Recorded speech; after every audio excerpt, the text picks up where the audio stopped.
चालू केलं. हा मुद्दा खूप छान होता कारण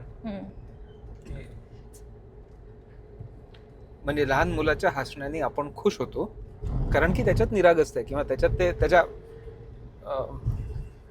त्याच्यात फक्त आनंद आहे आणि आपण खुश होतोय कारण की आपल्यामध्ये सुद्धा तो इनबिल्ट आनंद आहे. एक्झॅक्टली. म्हणजे आपण खुश राहायलाच बनलो आहोत, आपण खुश आहोत to be very frank, correct पण आपण स्वतःवरती ती नाखुशी एवढी लादतो करेक्ट. की एकमेकांना विचारताना सुद्धा कसा आहेस तू म्हणल्यावर अरे मस्त एकदम असं नाही, हा बरं आहे मी, तू कसं आहे बाबा, बरं आहे का तुझं, असं याच टोननी गप्पा सुरू होतात एक्झॅक्टली.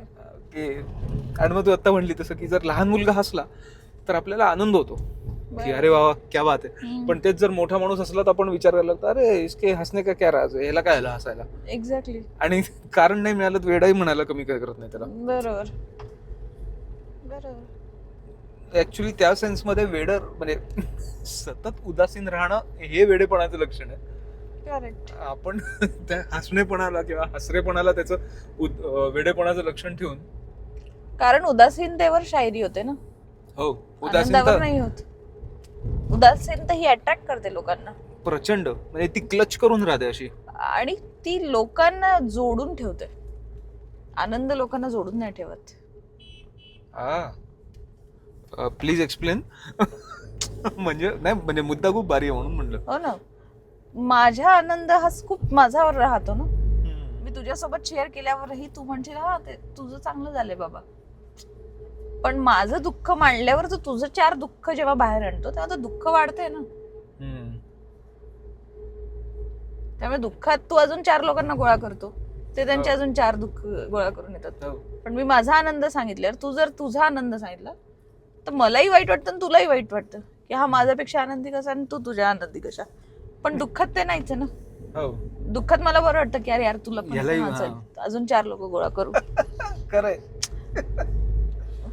हाला की गोष्ट उलटी आहे, पण आपल्या सो कॉल्ड समाधानासाठी आपल्याला असं वाटतं की नाही यार दुःख खरंच केवढं मोठं आहे ना या जगात. सगळ्यांनाच दुःख आहे, सगळ्यांनाच दुःख आहे आणि सगळेच आपण सहन करतोय. हो, ते त्यात परत एक आपण सगळेच या दुःखातनं चालले. ऑफकोर्स त्यातल्या त्यात कॉम्पिटिशन असतेच, तुझं दुःख मोठं का माझं दुःख मोठं, पण किमान आपण सेम पेजवर आहोत. आनंदात किंवा सुखात ते नाहीये ना सेम पेज. नाही, किंवा तू आनंदी असल्यावर मी आनंदी राहीलच नो माहिती नाही. एका लिमिट नंतर समोरच्याच्या मनात येतं पण मे बी तुझ्या दुःखात मी आनंदी असू शकते. You never know.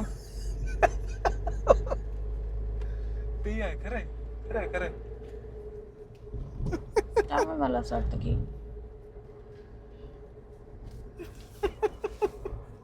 ट्रू, अगदी खरंय.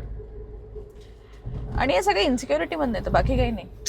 कोणी हे मुद्दाम नाही करत, पण ते मुळात लहानपणापासून ज्या गोष्टी ज्या घडत असतात आणि त्याच्यामुळे आपण एक आपली समज बनवत असतो त्यात आपण, मी तुला काल जसं म्हणलं, दोष कोणालाच नाही देऊ शकत आणि हीच ब्युटी आहे. बरोबर, मजाच ती आहे जगण्याची की आपण दोष कोणालाच नाही देऊ शकत. खरंय. कारण सुरुवातच जन्मापासून होते. आपल्याला माहितच नाही आपला जन्म होणार आहे. बरोबर. आणि झाल्यावर आपण दोष नाही देऊ शकत की तुम्ही का जन्माला घातलं. झालंय आता जग. हा गणितच सुरू होऊन जातो इथे. मूळ दोष सुरू झाला तर मग तो तिथूनच व्हायला पाहिजे ना, की यार मी जन्मालाच का आलो आणि मग हे सगळं मला पुढे करावं लागतं. त्यामुळे मग तू दोषी मानणार कोणालाच. त्यामुळे तीच ब्युटी आहे.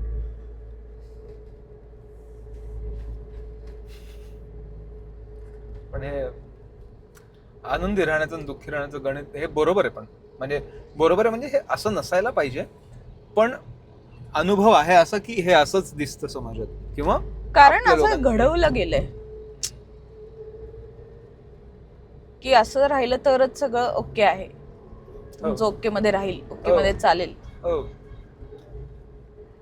हे इतकं बिंबवलं गेलंय आणि आता तेच पॉझिटिव्ह एनर्जी निगेटिव्ह एनर्जी, त्यामुळे तर ते अजूनच वाढले की नको बाबा.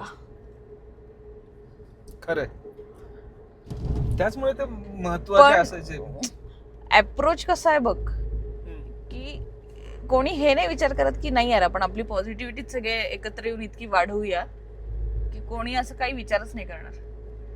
बरोबर. पण मला असं वाटतं की माणसाची सायकोलॉजीच ही आहे हम्म. की एक वेळ घरातल्या पाळीव प्राण्याला सांभाळेल पण घरातल्या माणसाला शिव्या देईल. हो, कारण त्याचा विचार आहे, कारण हा Exactly. माणूस कुत्रा विचार नाही सांगत ना त्याचे. एक्झॅक्टली. आणि किती बाबा आम्ही भावनिक आहोत हे एक वेगळंच हो. तुमचं, पण ती सब्जेक्टिव्ह होती हे कळतच नाहीये कोणाला. नाही का? तुम्ही सगळ्यांसोबतच मग चांगलं वागा ना, पण कुठून तरी उत्तर बॅक येईल, म्हणजे परत तुम्हाला उत्तर मिळेल त्याचं. त्यापेक्षा जो उत्तर देत नाही तो चांगला. हो. मग समाज तोच चालू आहे, जो उत्तर देत नाही तो चांगला, जो फॉलोअर आहे तो चांगला. हम्म. आणि त्या सो कॉल्ड सिक्युरिटीसाठी सगळेच चांगलेत, मग सगळेच चुप्प आहेत. चांगलं कोणाला नाही व्हायचं. सगळ्यांना व्हायचंय, सगळ्यांनाच सगळ्यांच्या नजरेत चांगलं दिसायचं. एक्झॅक्टली. कारण कोणीतरी चांगलं म्हणल्याशिवाय मी चांगलं कशी प्रूव्ह होणार, असं एक उगाच डोक्यात खूळ आहे. हो.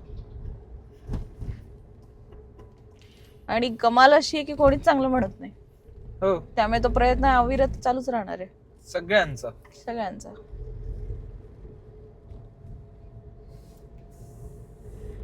मला नाही फरक पडत लोक काय म्हणतात असं, म्हणून म्हणून प्रयत्न चालू आहेत. करेक्ट. हो ना. मजा आहे, बघू. बघूया.